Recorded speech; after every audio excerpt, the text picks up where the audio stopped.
नमस्कार प्रिय दर्शकों, एक बार फिर आपका स्वागत है।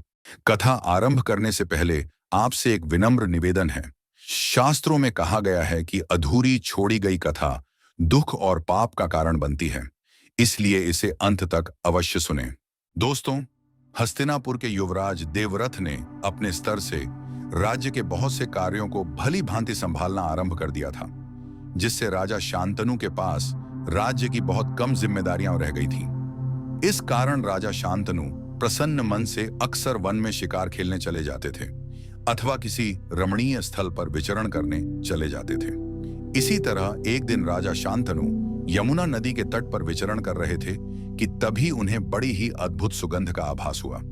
वह सुगंध राजा शांतनु के मन को इतनी भा गई थी कि वे अपने चारों ओर उस वस्तु की खोज करने लगे जिससे वह दुर्लभ सुगंध आ रही थी। राजा शांतनु उस सुगंध के बारे में पता करते करते यमुना नदी के किनारे रहने वाले निषादों के यहाँ पहुंच गए थे। वहां जाकर राजा शांतनु को जब यह ज्ञात हुआ कि यह सुगंध निषाद राज की कन्या सत्यवती के शरीर से आती है, तो यह सुनकर वे बड़े ही आश्चर्यचकित हो गए। उनके मन में सत्यवती को देखने की तीव्र इच्छा जाग उठी, जिसके शरीर से ऐसी दुर्लभ सुगंध आती थी। राजा शांतनु उस सुगंध से ही मोहित हो चुके थे। जब उन्होंने निषाद राज की रूपवती कन्या सत्यवती को देखा तो वे उसे देखते ही रह गए और उनके मन में सत्यवती को अपनी रानी बनाने की इच्छा जाग उठी।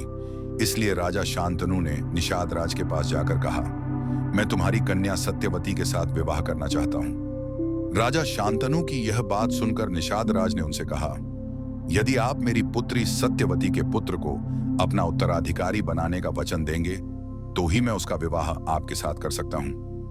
राजा शांतनु अपने पुत्र देवव्रत से बहुत प्रेम करते थे और साथ ही यह भी जानते थे कि उनका कोई भी भावी पुत्र देवव्रत के समान उत्तराधिकारी के योग्य नहीं हो सकता। इस कारण उन्होंने निषाद राज की वह शर्त नहीं मानी और वापस अपनी राजधानी लौट आए। परंतु वे सत्यवती और उसके शरीर की उस दुर्लभ सुगंध को अपने मन से नहीं निकाल पाए, जिसके कारण उनके जीवन में एक बार फिर से उदासी छा गई। निषाद राज की वह कन्या सत्यवती एक विचित्र कन्या थी। उसका जन्म एक मछली के गर्भ से हुआ था। मछली के गर्भ से उत्पन्न होने के कारण सत्यवती के शरीर से मछली जैसी दुर्गंध आती थी, इसलिए उस समय वह मत्स्यगंधा के नाम से जानी जाती थी।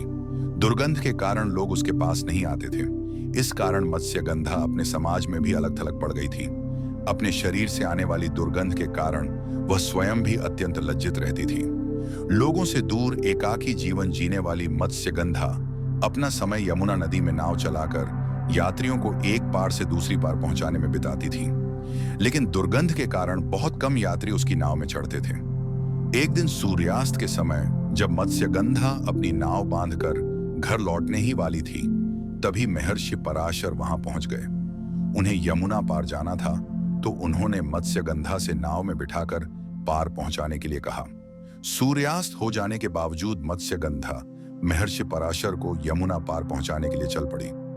नाव अभी यमुना नदी के बीच में ही पहुंची थी कि तेज हवाओं के साथ भीषण वर्षा होने लगी।